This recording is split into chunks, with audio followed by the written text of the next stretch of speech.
Welcome to another episode of Tax Tips with Mike and Ryan.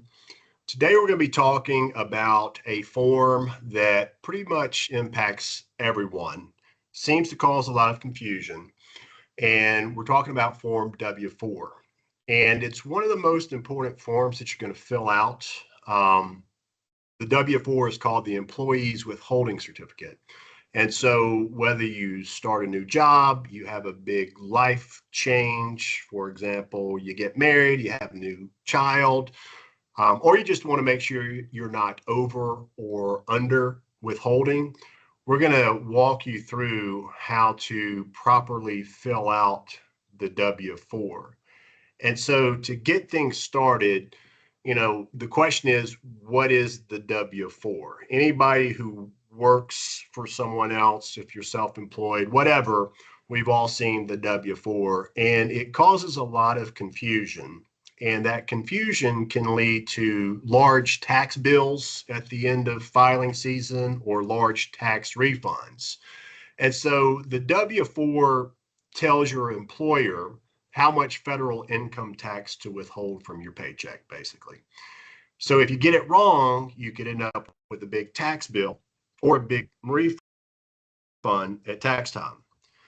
The ultimate goal with the W-4 or with your withholding is to have your withholding match your actual tax liability as closely as possible. A lot of people think when you get a big refund, that's great. And it is, but what you're doing is you're making a loan to the government tax-free. We want to keep as much money as we possibly can in our pocket. And so that W-4 controls a lot of that. So Mike, I'm going to turn it over to you. And I thought what we could do is just do a step-by-step walkthrough, call attention to any important matters that might be out there or any tips that might be useful for our listeners.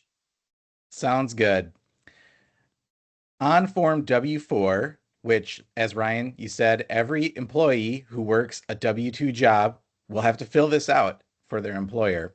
In step 1, this is the simplest part of the form, you're going to fill out your personal information.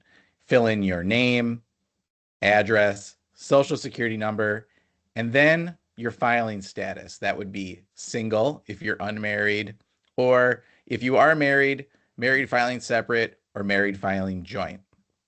The other two options, qualifying surviving spouse or head of household, are less frequently used, but they may apply to you, so check with your tax advisor. Your filing status affects your standard deduction amount when you file your tax return, and also the tax brackets that apply to you. Step 2, you will need to complete if you work multiple jobs yourself, or if you're married filing joint status and you and your spouse both work a W-2 job. There's 3 options to use here. First, you could use the IRS online tax withholding estimator at irs.gov, and that will give you the most accurate result. Option 2 would be to use the multiple jobs worksheet that can be found on page 3 of the form, and then you enter the result later on the form in step 4C. But if you have 2 jobs total, you could check the box in 2C. This is now an important thing here is you need to both check box 2C on your Form W-4. So if you have a W-2 job and your spouse has a W-2 job, if you don't both check the box in step 2C, then the withholding won't be calculated really the way you want it to.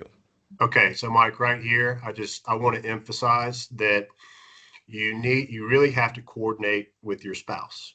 So if there's a lot of times we don't want to talk to our spouse, whatever.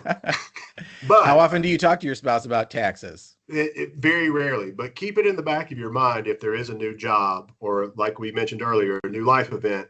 Talk to your spouse when you are completing that new W-4. Okay, back to you. You definitely want to coordinate on this, but we will admit, even as tax professionals, and Ryan, your spouse is also a tax professional. Have you ever coordinated the filing or preparation of your W-4s? I will. No. No, neither Okay. have No, I. you got me. No, there's no coordination. You just don't think about it. But the W-4, the withholding impacts everybody. So, from this point forward, there will be coordination thanks to this video and our discussion today. All right. The rest of the form, steps 3 and 4, you only need to complete steps 3 and 4B on one W-4, and that should be the one for the highest paying job. So if you are the only spouse that works and you work 2 jobs yourself, you want to complete this information on the W-4 at your highest paying employer. Or if both spouses work, you can complete steps 3 and 4B on the highest paid spouse's W-4. Step 3 helps you claim dependents and other credits. And so if you have children under the age of 17 that you might qualify for the child tax credit, you can use that information in line A of step 3 to figure out how much credit you might be entitled to. And then there's another add-on in step B for the number of dependents as well. Step 4, you can add in some optional other adjustments. If you have other income that's not from a W-2 job that's taxable on your tax return, you can enter the amount that you expect to receive that year, so that you won't have any withholding for, perhaps interest, dividends, or some other form of income. Steps B and C discuss additional deductions that you can claim. You can put the estimated amount on here. And if you want extra withholding, you can put that amount on here. That means you don't think your employers will withhold enough to cover your entire federal tax bill when you file your returns. So if you want to add on some additional withholding, you can add that in step 4C. Once you've filled in this pretty confusing form, you have to sign and date it, and then you give it to your employer. You do not file this form directly with the IRS.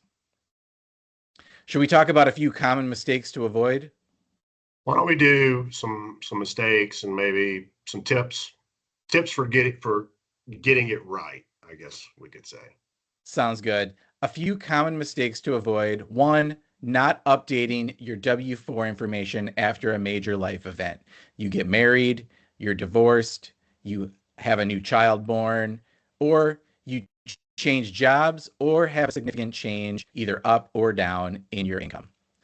If you complete steps 3 and 4B on more than one job's W-4, that can lead to under withholding. So if you've filed your tax return recently and you had a big surprisingly high tax bill owed by April 15th, that could be because you mistakenly completed steps 3 and 4B on your W-4 at both jobs. Of course, forgetting to sign the form makes it invalid. And this is sort of a mistake, but I don't know that many people do this anyway, but it's not using the IRS online estimator to figure out how much withholding you'll need for the year. That is a very good tool that more people should be checking out on I would IRS.gov. say, for maybe one of our tips for getting it right would be go to that online estimator, because you have the option to use the worksheet that's with the W-4, but the online estimator just makes it a lot easier. It's an accurate tool, and it gives you a better opportunity to get it right. Agreed. A couple other tips for getting it right. You should review your withholding at least once a year or whenever you have your financial situation changing, and keep a copy of your W-4, of course, with the rest of your tax records. If you do want a bigger refund, the way to probably get one is to increase your withholding in step 4C. And you can decrease your withholding if you want a bigger paycheck today, but you have to be very careful that you're not under withheld when it comes to file your tax return, and you do not want to owe a big amount at tax time. Agreed. Okay. I think that, going back to I want to stress the IRS estimator, using that. And I think we can It's a include a great link. tool. Yeah, include a link with the video. But check that out. Again, if you have any major life events that happen, update that W-4. And again, coordinate with your spouse if he or she works and also has a W-2 job or other income. So with that, I think that's it. So filling out the W-4 doesn't have to be stressful, even though a lot of times it is, because nobody really seems to know what to do. So hopefully what we've discussed today helps. But take your time, use the IRS estimator, update your form whenever there are life changes. And if you're unsure, you can always check with, I think it's publication 505, or talk to your tax professional. And if you found the video helpful, please, like, subscribe, and let us know if there are any other tax forms or topics that you would like to see explained. Until next time, thank you.